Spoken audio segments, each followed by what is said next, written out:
yung isa pa mga kachika sa napansin ko dyan sa mga bags nila ay yung symbol mga kachika. Napansin nyo para siyang infinity sign eh. Di ba mga chika, alam naman nating lahat na yung infinity symbol mga chika is very meaningful para sa Kimpaw. Pero nitong mga nakaraang araw mga chika, kulang na lang eh, magpa-interview sila.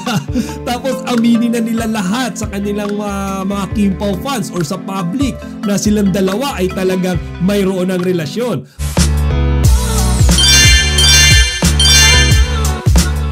Magandang araw mga kachika, Rigel Pulit, ang inyong Chika Patrol. Bago tayo magsimula mga kachika, inaanyahan ko muna kayong mag-subscribe dito sa ating munting channel para palagi kayong updated sa mga latest at nagte-trending ng mga showbiz balita. Halos maluha-luha na ang ating chinita princess na si Kim Chiu sa kanyang ibinahaging video ngayong araw sa kanyang Instagram account. Pero mga chika, hindi nyo kailangan mag-alala kasi maluha-luha siya, hindi dahil sa kalungkutan, pero dahil ito ay tears of joy. Narinig nyo mga chika, kasi alam naman nating lahat na ngayong araw ang kanyang new product launch sa kanyang sariling brand ng mga bags na House of Little Bunnies. At eto mga chika yung good news, kasi yung mga bags niya ay sold out ngayong araw.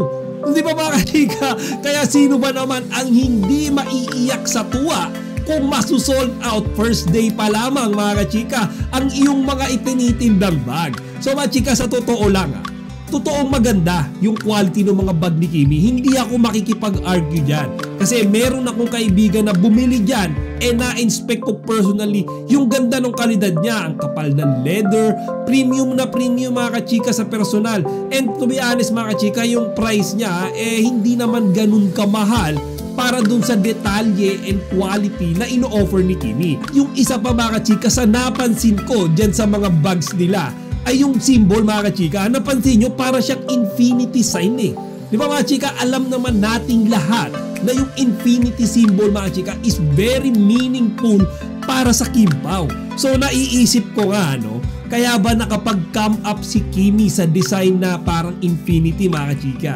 Kasi parang isinasama niya na rin mga kachika or naging inspiration niya si Paulo nung ipinopropose niya yung ganitong symbol or sign para sa kanyang mga bags. Or posible rin mga kachika na si Paulo yung nag-propose nung sign na ito sa kanya. Di ba mga kachika?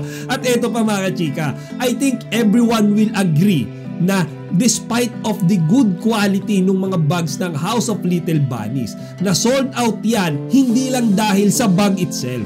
Na sold out yan dahil alam natin na yung CEO and yung owner nung shop na yan ay si Kim Chiu. And everyone loves Kim Chiu mga kachika. Everybody supports her kasi bukod nga sa kanyang pagiging talented mga kachika, totoong meron siyang gininto ang puso. Mabait si Kimi mga kachika. Kaya nga isa yan mga kachika sa mga traits or assets niya kung bakit lalo siyang minamahal ng mga Kimpaw fans.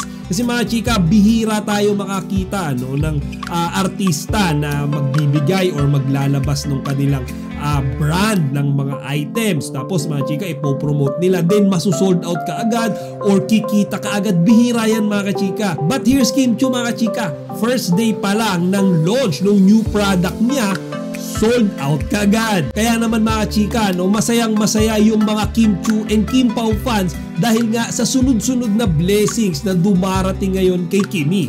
And speaking of blessings mga chika, alam nyo ba na nung Sabado ay mayroon palang naging date ang Kimpaw kasama si Madam Garlic Garcia. So eto mga chika, actually kagabi nga lang ito lumabas yung balitang ito. Hindi nila inirelease nung weekend. So nung Sunday night na nila inirelease yung balita na si Miss Garlic Garcia pala ay nagkaroon ng dinner date kasama sina Kim Chiu at Paolo Abilino.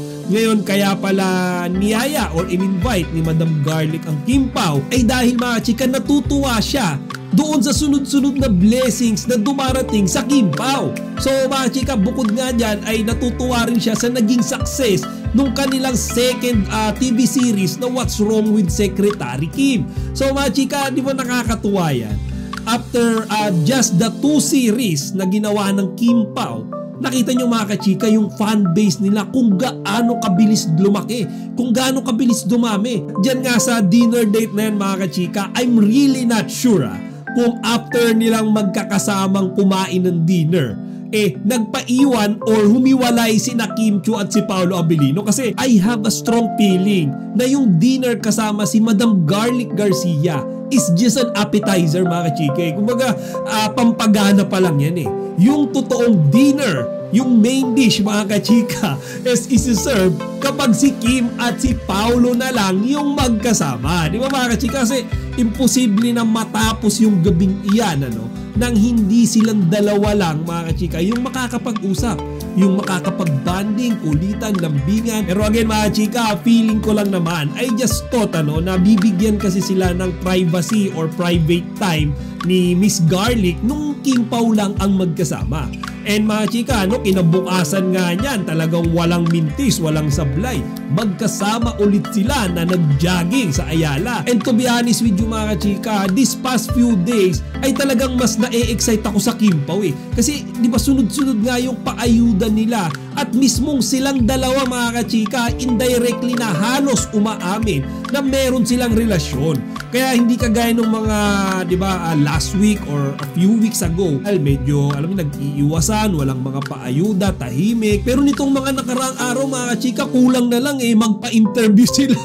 Tapos aminin na nila lahat sa kanilang mga Kim Pao fans or sa public na silang dalawa ay talagang mayroon ng relasyon. Pero again mga kachika, hintayin natin yan. Kumbaga darating din tayo dyan. Kapag may basbas na siguro sila ng management, dun pa lang siguro talaga nila maibabahagi yung totoong estado na meron sila. Sa ngayon mga kachika, namnamin muna natin lahat ng mga paayuda na ibinibigay sa atin ng Kim Pao. O siya mga kachika, hanggang dito na lang muna. Sana huwag nyo kalimutang ibahagi ang inyong mga opinion dito sa comment section. Chika Patrol signing out!